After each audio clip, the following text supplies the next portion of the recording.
Drugs కలకలం, form హౌస్పై eagle team దాడి, police బృందంపై 4 రౌండ్లు కాల్పులు జరిపారు. ఏలూరు ఎంపీ బీఆర్ఎస్ మాజీ ఎమ్మెల్యే సహా 11 మంది అరెస్టు, 6గురికి పాజిటివ్. ఈ విషయాన్ని ఎవరు చెప్పారు? ఈగల్ డిపార్ట్మెంట్ ఎస్పీ చెప్పారు. మరి పట్టుబడింది ఎవరు? ఆంధ్రప్రదేశ్కి సంబంధించిన ఎంపీ, ఏలూరు ఎంపీ పుట్ట మహేష్ కుమార్. ఆయనకి మొదట యూరిన్ టెస్ట్ చేస్తే నెగిటివ్ వచ్చింది, తర్వాత బ్లడ్ టెస్ట్ చేస్తే పాజిటివ్ వచ్చింది. ఇప్పుడు ఈయన్ని ఎంపీ పదవి నుంచి అనర్హత వేటు వేయాలని చెప్పి ప్రజా సంఘాలు డిమాండ్ చేస్తున్నాయి. అసలు పార్టీ నుంచే తొలగించాలని వైసీపీ పార్టీ చెప్తుంది. చంద్రబాబు నాయుడు గారు కూడా ఈయన పైన సీరియస్ అయ్యారు, అలాగే నోటీసులు కూడా ఇచ్చారన్నమాట. సరే, ఇది పక్కన పెడితే ఈ డ్రగ్స్ పార్టీలో ఒక ఉన్నతమైన పదవిలో మరి పార్లమెంటు సభ్యుడు అయ్యుండి ఇప్పుడు ఈయన పాల్గొని ఈ పాజిటివ్ రావటం ప్రజలకి, యువతకి ఏమీ సందేశం ఇస్తున్నట్టు? డ్రగ్స్ వద్దు బ్రో అని ఆంధ్రప్రదేశ్ పోలీసులు గొంతు చించుకొని రోడ్ల వెంబడి సైకిల్ యాత్రలు, బైక్ యాత్రలు, గ్రామాల్లో అవగాహన కార్యక్రమాలు ఎన్నో పెడుతుంది.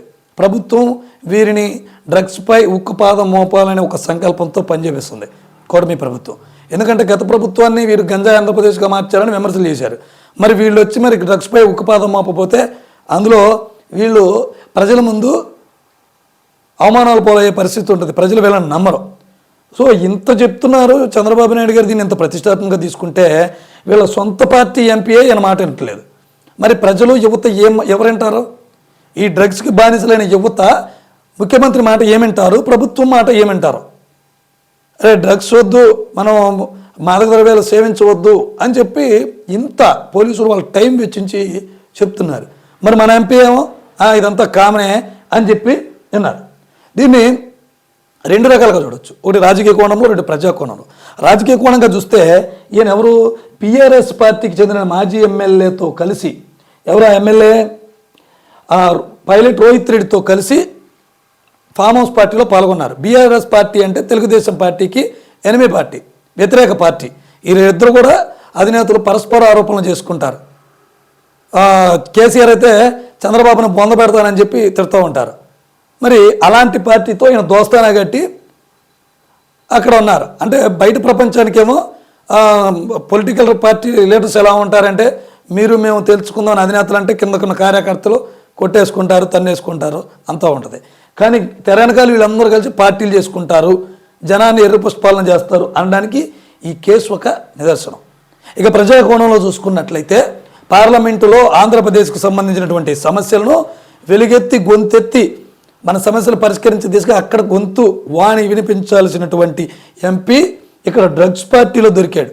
యువకుడు, ఉత్సాహవంతుడు, చంద్రబాబు నాయుడు గారికి దగ్గరగా ఉండేటువంటి వ్యక్తి, ఆయన నమ్మినటువంటి వ్యక్తి, వివిధ రాష్ట్రాల్లో, దేశాలలో బిజినెస్ పట్ల బిజినెస్ చేసే వ్యక్తులతో దగ్గర సంబంధం ఉన్నటువంటి వ్యక్తి, మంచి బిజినెస్ మ్యాన్.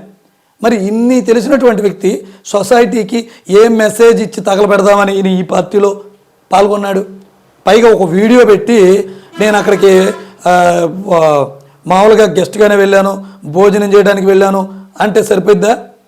మరి పోలీసులు చెప్తుంది, ఎస్పీ చెప్తుందండి, ఆయనకి మొదటి యూరిన్ టెస్ట్ చేస్తే నెగిటివ్ వచ్చింది, తర్వాత బ్లడ్ టెస్ట్ చేస్తే పాజిటివ్ వచ్చిందని చెప్పారు. వెంటనే స్టేషన్ బెయిల్ ఇచ్చారు, పంపించారు. దీన్ని మొదటగా సీక్రెట్గా విచారణ చేద్దాం అనుకున్నారు, అది అవ్వలేదు. అంటే పోలీసులపైనే కాల్పులు జరిపేంత స్థాయికి వెళ్ళారంటే చూడండి ఏ స్థాయిలో ఉన్నారు.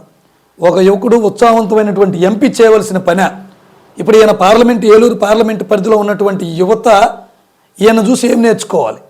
పార్లమెంట్లో ఏదన్నా అమరావతి సమస్యలో లేకపోతే ఆంధ్రప్రదేశ్కి సంబంధించినటువంటి సమస్యలు అక్కడ చెప్పాలంటే ఈయన మాట్లాడినప్పుడు మిగతా వాళ్ళు ఇతనికి కౌంటర్ ఇస్తారా లేదా? కొంతమంది లైంగిక ఆరోపణలు ఎదుర్కొంటున్నారు, కొంతమంది డ్రగ్స్ కేసులో పట్టుబడ్డారు. నిన్నగాక మొన్న అక్కడ రాయలసీమ ప్రాంతానికి చెందినటువంటి ఒక వ్యక్తి కూడా, ఓ పార్టీకి చెందినటువంటి వ్యక్తి కూడా ఈ డ్రగ్స్ కేసులు ఎదుర్కొన్నారు. ఏంటిది? ప్రజలకు ఏమని మెసేజ్ చేద్దాం అన్నట్టు. డ్రగ్స్ వద్దు బ్రో అని కార్యక్రమాలు చేస్తున్నారు. ఇప్పుడు దీన్ని బట్టి చూస్తే రాజకీయ నాయకుల పార్టీలో ఉన్న ఎంపీలకి, ఎమ్మెల్యేలకు కూడా డ్రగ్స్ టెస్ట్ చేసి, ఇదిగో మాకు డ్రగ్స్ నెగిటివ్ వచ్చింది, మీరు కూడా చేయించుకోండి, డ్రగ్స్ను వాడద్దు అని చెప్పించాలి ప్రభుత్వాలు కూడా. ఎందుకంటే వాళ్ళ ఆదర్శంగా తీసుకుని వీళ్ళు కూడా డ్రగ్స్కి బానిసలుగా ఉండకుండా ఉంటారనమాట.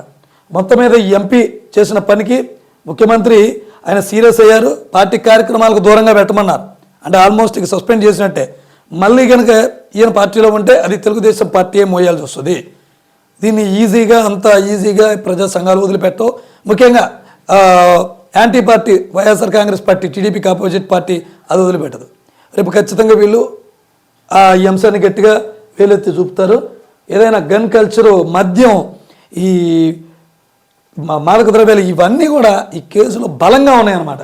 చూడండి, కాల్పులు జరిపినటువంటి గన్ ఇదే. ఫామ్ హౌస్లో ఉన్నటువంటి ఫోటో. ఈయన బీఆర్ఎస్ మాజీ ఎమ్మెల్యే.